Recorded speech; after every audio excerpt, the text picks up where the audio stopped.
The first thing I noticed was the bass. It wasn't just loud, it was inside my chest, like someone had wired the pavement to a heartbeat. We were standing in an alley that smelled faintly of rain and gasoline, staring at a steel door painted the color of midnight. Every 30 seconds, it would open just a crack, spilling out a flash of colored light and a wave of laughter that didn't sound like the kind you hear at normal parties. Dean nudged me with his elbow. "They're all in there." I saw Callie's shoes. I didn't ask how he knew my wife's shoes that well. That was a problem for another day. We'd been trailing them for nearly 40 minutes. 3 cars, weaving through streets I didn't even know existed, until they disappeared into this maze of industrial warehouses. The GPS on my phone gave up halfway, declaring we were off-road, even though we were standing on cracked asphalt.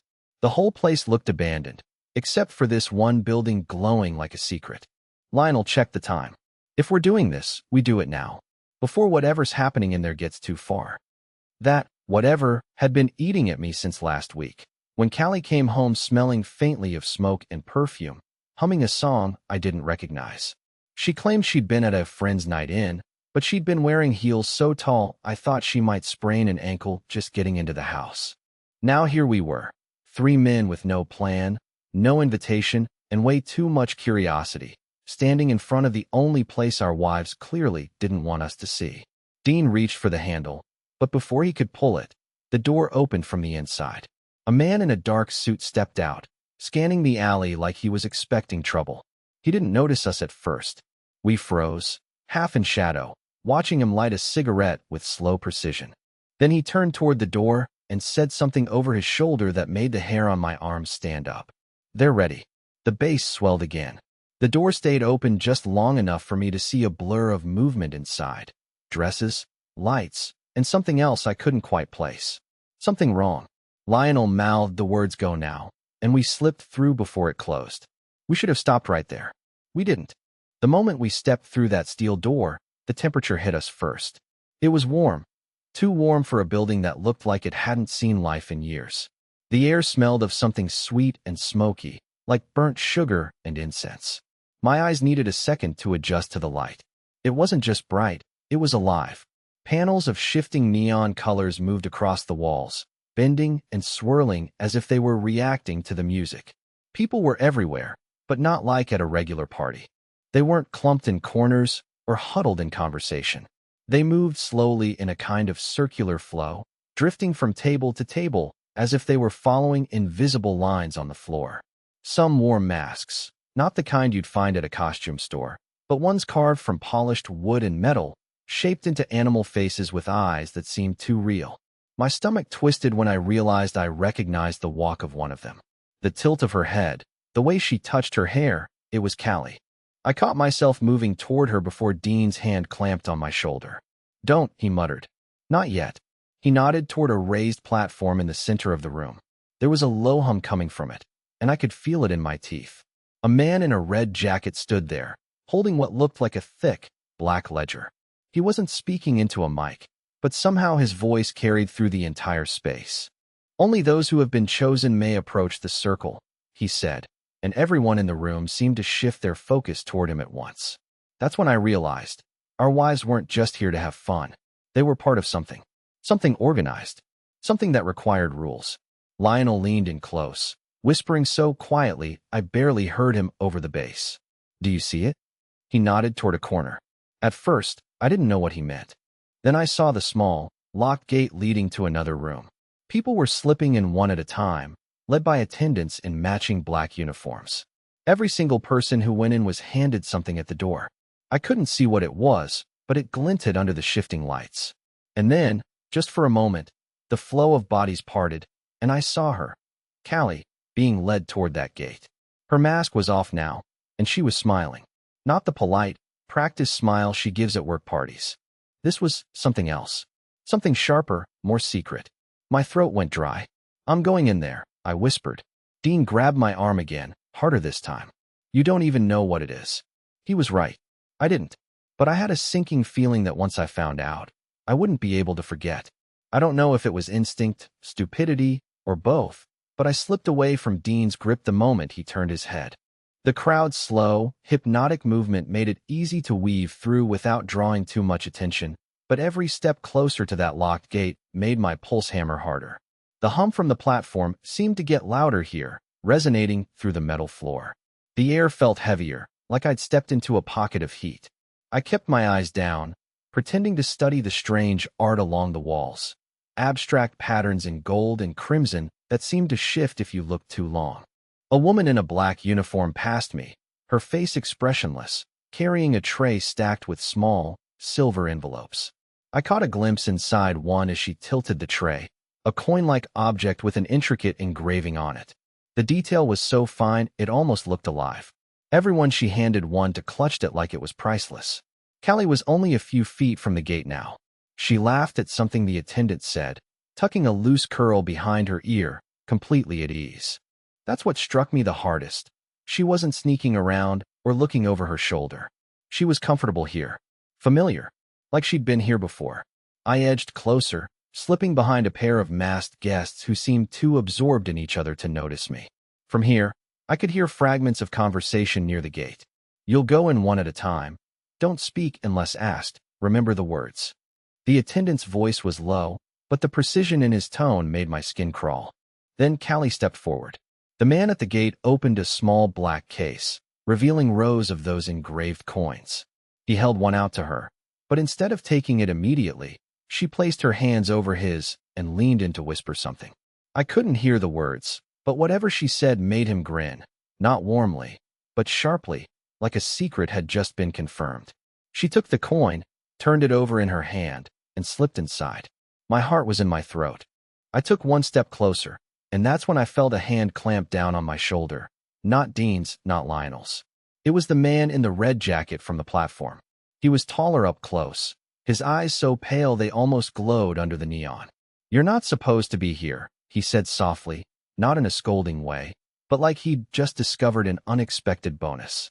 I tried to speak, to come up with some excuse, but my mouth felt dry. He didn't wait for me to answer. Still, he added, maybe it's better that you are.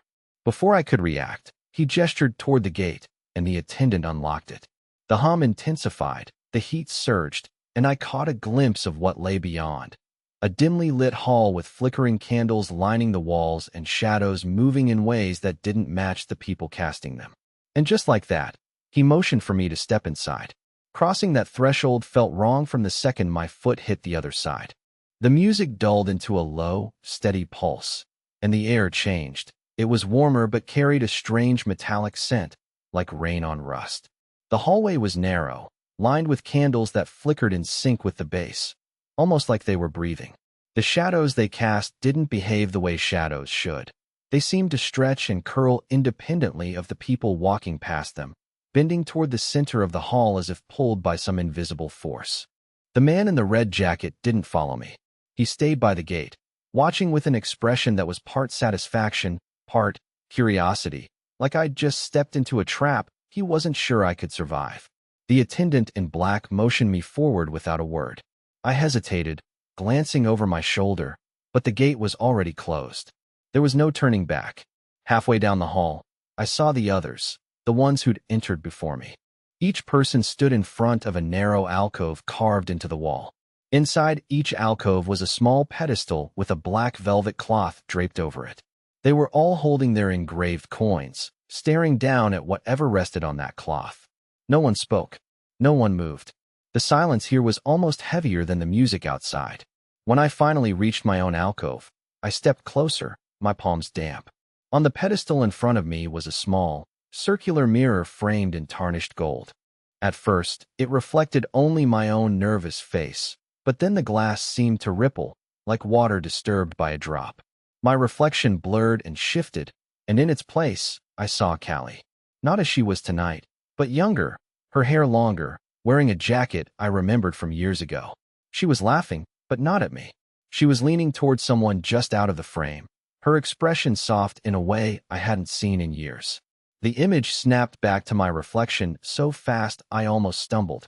I gripped the pedestal, trying to catch my breath, when a voice whispered directly behind me. That's not the worst of it.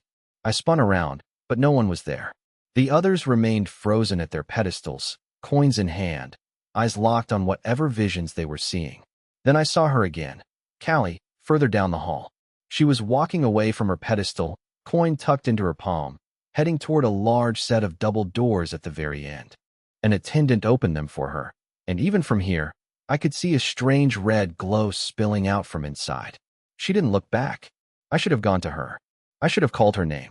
Instead, I stood there, rooted to the spot, because something in my gut told me that if I followed her through those doors, I might learn the truth, but I might also wish I hadn't. The bass thumped once, deep and slow, and the candles flickered toward the doors like they were pointing the way. I took a step. The closer I got to those double doors, the heavier the air became. It was like walking into a storm you couldn't see yet, something pressing against you, humming under your skin. The red glow leaking from the gap between the doors pulsed faintly, almost in rhythm with my heartbeat. I hesitated for just a moment, my hand hovering near the handle, but the thought of Callie on the other side pushed me forward. I gripped the cold brass and pushed. The room was nothing like the hall or the main floor we'd first walked through. It was circular, the ceiling lost in shadows far above, and the only light came from a ring of red lamps hanging low over the center. The floor beneath the lamps was covered in an intricate pattern, concentric circles intersected by jagged lines, like a map I couldn't read. People stood along the edges, silent, each holding one of those engraved coins. And there she was, Callie, standing inside the pattern with a handful of others. Her shoes clicked softly on the floor as she moved toward a figure in the center, a woman dressed entirely in deep crimson. The woman's hair was silver, but her posture was impossibly straight, her movements slow and deliberate. She held a small wooden box, its lid carved with the same pattern on the floor. One by one, the people in the circle stepped forward, placed their coin into the box, and whispered something I couldn't quite hear. Callie's turn came. My chest tightened as I watched her drop her coin inside, then lean close to the woman's ear. Whatever she said made the woman's pale lips curl into the faintest smile. She placed her hand briefly on Callie's cheek in a way that felt intimate. Not romantic, exactly, but like two people sharing a secret no one else could touch. I was so focused on her that I almost didn't notice the man in the red jacket slip in through a side entrance. He didn't look at the circle. He looked straight at me. Somehow, in a room this dim, his eyes still found mine with unerring precision. And then, without moving his lips, I heard his voice, clear as if he were standing beside me. You weren't invited, but you've already paid the price. My mouth went dry. I tried to speak, to call out to Callie, but the sound caught in my throat. The crimson woman closed the box and began to walk the perimeter of the pattern, murmuring something under her breath in a language I didn't recognize. The red lamps above us flickered, and for a split second, the room seemed to tilt. The people inside the circle swayed, not as if they were dizzy, but as if something was pulling them from below. Callie's head tilted upward, and for the first time all night, she looked toward where I was standing. Her expression didn't match the woman I knew. It was calm, serene, and almost relieved. And then the lamps dimmed entirely, plunging everything into shadow except for the faint, shimmering glow of that pattern on the floor. I felt a hand brush my arm in the dark, but when I spun around, no one was there. When the lights went out completely, the silence hit just as hard as the darkness. The bass had stopped, the murmurs had faded, and all that remained was the sound of my own shallow breathing. I couldn't see Callie anymore, but I knew she was still in that circle. I could feel her presence, like heat radiating in the dark. Then, without warning, the pattern on the floor began to glow brighter, no longer red, but a pale, almost ghostly white.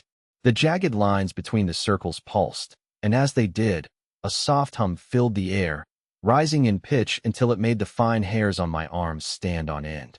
The crimson woman in the center began speaking again, her voice clearer now, every word deliberate and resonant, though the language was still foreign to me. One by one, the people in the circle lifted their heads and repeated her words in unison. I strained to catch Callie's voice among them, and when I did, it sent a shiver straight through me. She didn't sound like herself. Her tone was lower, steadier, almost rehearsed. The glow from the floor stretched upward now, faint tendrils of light curling around each person in the circle like vines. They weren't touching, but they didn't need to. The way the light clung to them, outlining their shapes, was enough to make my stomach twist. That's when I noticed something that made my knees weaken. Each of their engraved coins was floating just above their palms, slowly spinning. The hum grew sharper as the coins turned faster, and with every rotation, the pattern on the floor seemed to deepen, as if it were sinking below the surface of the earth. I wanted to move closer, to pull Callie out, but the moment I took a step, the man in the red jacket was suddenly there, blocking my way. His face was calm, almost kind, but his eyes told me that nothing about this was kind at all. "You'll see the truth soon enough," he said, and before I could respond, the lamps overhead flared back to life. Not with the steady red glow from before, but in bursts of white so bright they burned into my vision. When my eyes adjusted, I froze. The people in the circle were still standing in the same places, but their shadows had changed. They no longer matched their bodies, some bent at impossible angles, others moved when they didn't. Callie's shadow was the worst. It was taller than her, stretched thin, its head tilted back like it was laughing. But Callie herself wasn't laughing. She was staring straight at me, her lips forming a single word that I couldn't hear over the hum. The Crimson Woman closed the wooden box with a sharp snap, and instantly the glow from the floor vanished. The coins dropped back into their owners' hands, the hum faded, and the crowd along the perimeter began to stir as if waking from a dream. The man in the red jacket stepped aside, his hand sweeping toward the center like he was inviting me to join them. "Your turn," he said softly, and I realized everyone was watching me now, even Callie, especially Callie. I tried to swallow, but my throat was dry, as if the air had been sucked out of the room. Everyone was still watching me, waiting. My legs felt like they were made of lead, but somehow, I found myself moving forward. The red-jacketed man stepped aside, his eyes following every movement I made. It felt like a trap, but there was no way out. Every muscle in my body screamed for me to turn around, but my feet kept carrying me toward the center, toward Callie. She was still holding her coin, her eyes locked onto mine. She didn't smile, didn't show any emotion at all. It was like she was waiting for me to do something. Or maybe she was waiting for something to happen to me. I stopped a few feet from her, and the Crimson Woman in the center stepped forward, her silver hair shining like metal. She didn't speak. She didn't need to. She reached into the box she'd been holding and pulled out another coin, identical to the ones everyone else was holding. My heart beat harder as she approached me, holding it out toward me like it was a gift. I stared at it for a moment, confused. The coin was just a coin. It didn't seem special. Nothing about it made it any different from the others. But something in my gut told me that taking it would change everything. "Take it," the man in the red jacket said softly, his voice carrying across the silent room. "It's your turn now." I reached out with a trembling hand and took the coin. The instant my fingers brushed it, a jolt ran through my body, a sharp, electric shock that sent a tremor all the way down to my toes. I pulled my hand back, but the coin stayed locked in my palm. The Crimson Woman nodded, her eyes dark, her lips curling into the faintest smile. She turned to the rest of the circle, her voice ringing through the room. "He has chosen. The price is paid." I felt the air shift again, heavier this time. The others stepped back, forming a wide circle around me, leaving me standing alone in the center. My breath came in shallow bursts, and the room seemed to spin around me.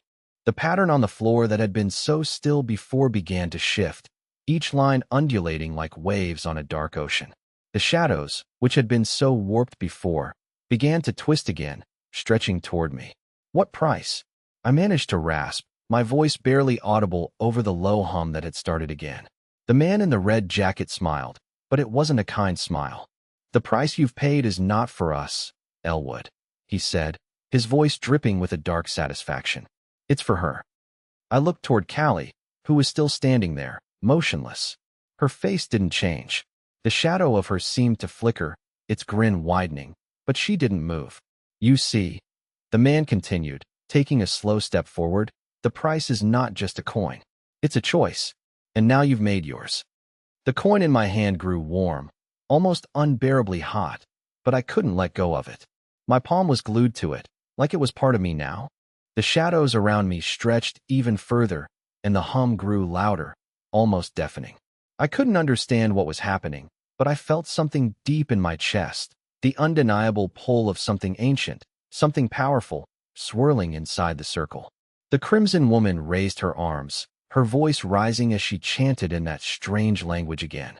The shadows in the room seemed to come alive, and the pattern on the floor began to glow, turning an angry red.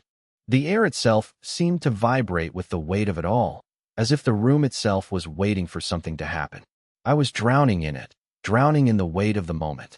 I wanted to shout, to scream, but my mouth felt numb. I looked at Callie again, searching her face for a sign of recognition, for a hint of what was happening, but all I saw was emptiness. Then, suddenly, the floor beneath me cracked. The sound was deafening, like the earth itself was breaking apart. And as the cracks spread toward me, I heard Callie's voice, clear and sharp, cutting through the noise. Run! It was all I needed to hear. I tried to move, to get away, but my feet were frozen. The shadows, which had been swirling around the room, shot toward me with impossible speed. They wrapped around my ankles, pulling me down. I screamed, but the sound was swallowed by the room. I tried to yank my feet free, but the harder I struggled, the tighter they became. And then, as I felt myself sinking into the ground, everything went black. I don't know how long I was unconscious. It could have been seconds, or it could have been hours. But when I opened my eyes, I was no longer standing in that dark, twisted circle. The overwhelming pressure was gone, the hum was silent, and the air felt normal. I was lying on something soft, warm light filtering through my eyelids. For a moment, I thought I was still dreaming. I could still feel the weight of the coin in my hand, and my body felt heavy, like I was waking from a nightmare. But when I finally opened my eyes, everything changed. I was lying on the couch in our living room. The familiar smell of the couch, the slight hum of the refrigerator in the background, it was all real. I sat up quickly, my heart racing. Callie was sitting across from me, holding a cup of tea, her expression calm. Her eyes were soft, warm, the way they used to be before all of this madness. "You're awake," she said, her voice gentle. "Callie," I breathed, still in shock. "What happened? Where are we?" She smiled, setting her cup down on the table. "You're home. We're both home." I looked around, trying to make sense of what I was seeing. There was no crimson room, no circle of people, no strange ritual. It was as if the entire night had been a dream or a nightmare. But I still felt the heat of the coin in my hand. I looked down, half expecting it to be gone, but it was there, cold against my skin. "I don't understand," I said, my voice shaky. Callie leaned forward, her gaze steady. "You were chosen, Elwood. That's why you were there. But not in the way you think.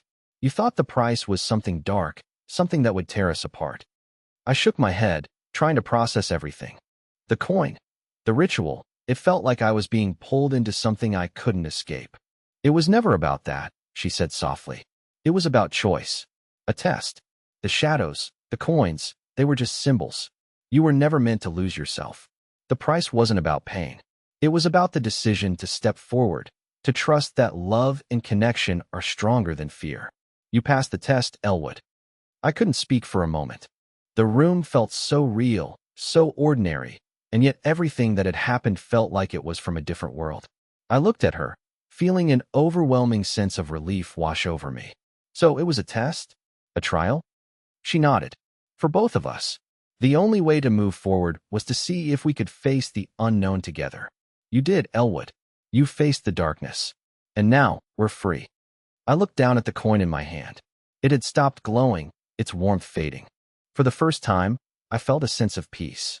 I didn't understand it all, but I understood enough to know that what I had feared was never going to be my reality. It had all been a challenge to trust, to choose each other over everything else. Callie reached out and took my hand, squeezing it tightly. "It's over now. We're together, and that's all that matters." I smiled at her, the weight lifting from my chest. Maybe I didn't have all the answers, but I knew this. I was home. We were home. Together. And that was enough.